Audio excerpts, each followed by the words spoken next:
नमस्कार, India news में आप सभी का बहुत स्वागत है। मैं हूं विवेक पांडे आपके साथ। तो देश में कोरोना ने एक बार फिर से पांव पसारना शुरू कर दिया है। ये चौथी लहर की आहट भी हो सकती है। कम से कम आंकड़े तो इसी ओर इशारा करते हैं। ऐसे में एक बार फिर से सभी को सतर्क रहने की जरूरत है। इस वक्त देश में कोरोना के सक्रिय मरीजों की संख्या करीब 10,000 से ऊपर पहुंच चुकी है। आंकड़ों की बात करें तो देश में कोरोना संक्रमण का रोजाना औसत तकरीबन 1.30% और साप्ताहिक दर 1.747% है।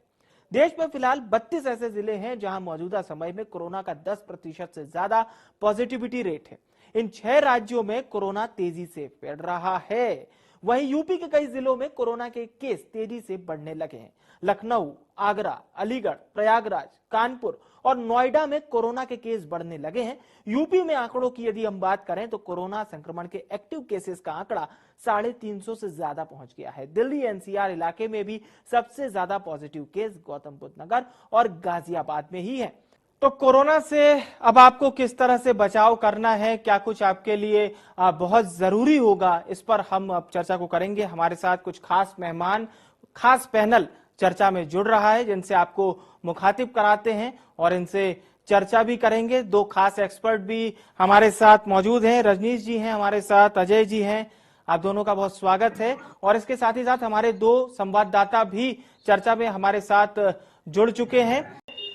श्रीवास्तव साहब, मैं चर्चा की शुरुआत आपसे करना चाहूंगा कि अवेयर कितना रहना है और क्या कुछ जानकारी हमारे दर्शकों को आप देना चाहेंगे जो अपने रोजमर्रा में ऐसी एक्सरसाइज को शामिल करें जिससे वे कोरोना से काफी हद तक उनका बचाव हो सके। जी श्रीवास्तव साहब। लोग देख रहे हैं कि केसेस धीरे धीरे करके बढ़ रहे हैं। 3,800 के आसपास केस आ गए, तो एक डेफिनेट राइजिंग ट्रेंड तो है। पर अभी मैं ये नहीं कहूंगा कि बहुत पैनिक होने की जरूरत है, क्योंकि जो इस बार के केसेस हैं वो माइल्ड ही हैं लकीली। तो बहुत ज्यादा लाइफ थ्रेटनिंग या बहुत ज्यादा जानलेवा केसेस हमें देखने को नहीं मिल रहे हैं। लेकिन जिन लोगों को पहले से बीमारियां हैं, जिनको क्रॉनिक किडनी डिजीजेस हैं, हार्ट डिजीजेस हैं, लिवर डिजीजेस हैं या लंग डिजीजेस हैं, जो ओल्ड एज के लोग हैं या बच्चे हैं, उनमें सतर्कता की आवश्यकता ज्यादा है। आम जनता को भी आवश्यकता है, बट उनमें भी सतर्कता की आवश्यकता ज्यादा है। तो उन लोगों को विशेष रूप से सावधान रहना चाहिए।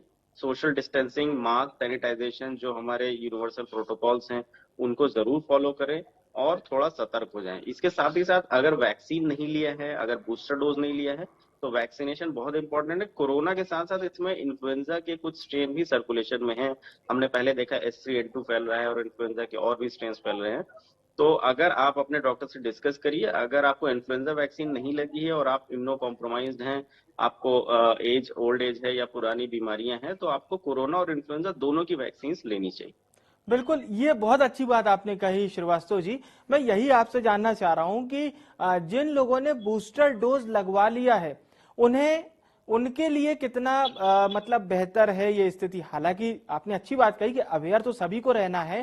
पूरी जितने भी बाकायदा सरकार ने जो भी जानकारियां दी हैं और सारे आवश्यक निर्देश पालन करना है, लेकिन बूस्टर डोज वालों के लिए कितना ज्यादा सुरक्षित कवच बन चुका है।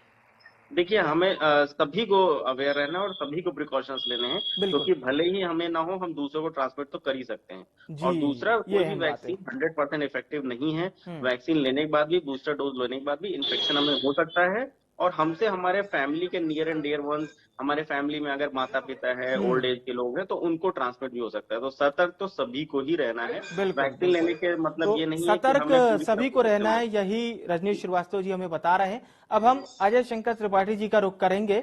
सर, मैं आपसे जानना चाहूंगा स्वास्थ्य महकमे की क्या कुछ तैयारियां हैं, ये भी बताइए। और साथ ही साथ वो कौन से दिशा निर्देश हैं जो आप लोग अपेक्षा करते हैं आम जन से कि वो इसको जरूर फॉलो करें।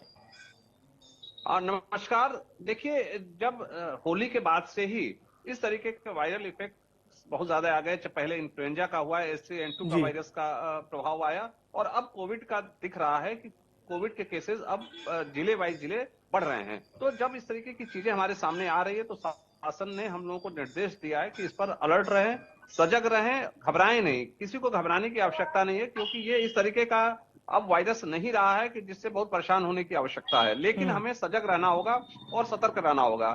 जैसा आपने कह रहे हैं कि अस्पतालों में या भीड़ वाली जगहों पे, बाजार में जब भी लोग जाएं तो मास्क जरूर लगा रहे हैं। और ये मास्क लगाना उनकी ज्यादा जिम्मेदारी है जिनको सर्दी जुकाम हुआ हो, क्योंकि सर्दी जुकाम एक हो रहा है, पहले दिन मान लीजिए सर्दी जुकाम हुआ, खांसी आ रही है, तो वो दूसरे को प्रभावित ज्यादा जल्दी करेंगे। तो जब बाजार में जाएं या अस्पताल में जाएं तो मास्क जरूर लगा के जाएं।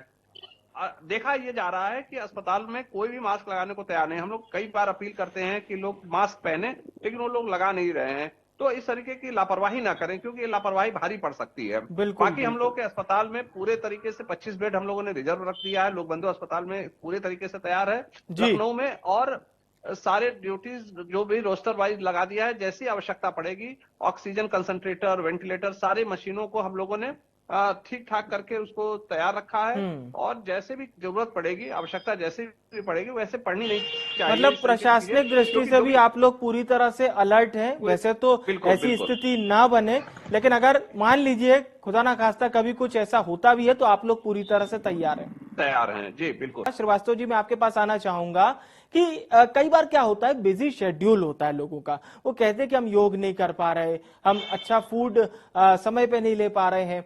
तो एक नॉर्मल दिनचर्या में से अगर वो हार्ट टू हार्ट कम से कम भी समय निकाले, तो ऐसे लोगों के लिए क्या कुछ आप कहना चाहेंगे? जी देखिए, जो एक्सरसाइज का रिकमेंडेशन है वो अगर हम 30 मिनट भी एक दिन में निकाल सकते हैं, और हफ्ते में 7 दिन नहीं 5 दिन भी करते हैं, तो 30 मिनट्स पर डे और 5 डेज पर वीक, तो उतना भी इनफ माना जाता है। जो रिकमेंडेशन है कि एक स्वस्थ आदमी को जितनी एक्सरसाइज करनी चाहिए।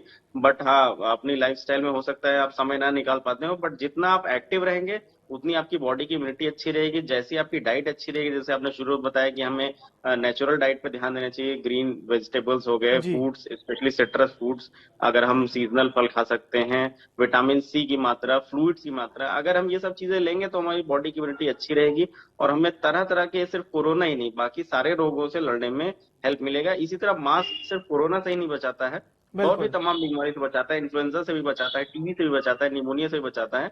तो ये चीजें जनरल है, सिर्फ आपको कोरोना में ही फायदा नहीं करेंगी। कोरोना तो आ जा रहा है, लेकिन ये इन जनरल आपको लॉन्ग टर्म में हर बीमारी से लड़ने में फायदा करेगी। बिल्कुल, ये अहम बात है, और हम इंडिया न्यूज के दर्शकों के लिए लगातार स्क्रीन पर ये चीज भी फ्लैश कर रहे हैं कि आपको कोरोना से बचाव के कौन कौन से उपाय करने हैं। आप सभी मेहमानों का हमारे साथ जुड़ने के लिए बहुत बहुत धन्यवाद। मनोज और महेंद्र, आपका भी शुक्रिया। तो इस कार्यक्रम का उद्देश्य था कि कोरोना को लेकर आप सजग हो जाइए, और बिल्कुल भी डरना नहीं है। कोरोना के लिए जितना भी आप सजग रहेंगे वो आपके लिए अच्छा रहेगा। इस पेशकश में इतना ही। मुझे आने विवेक को दीजिए इजाजत। नमस्कार।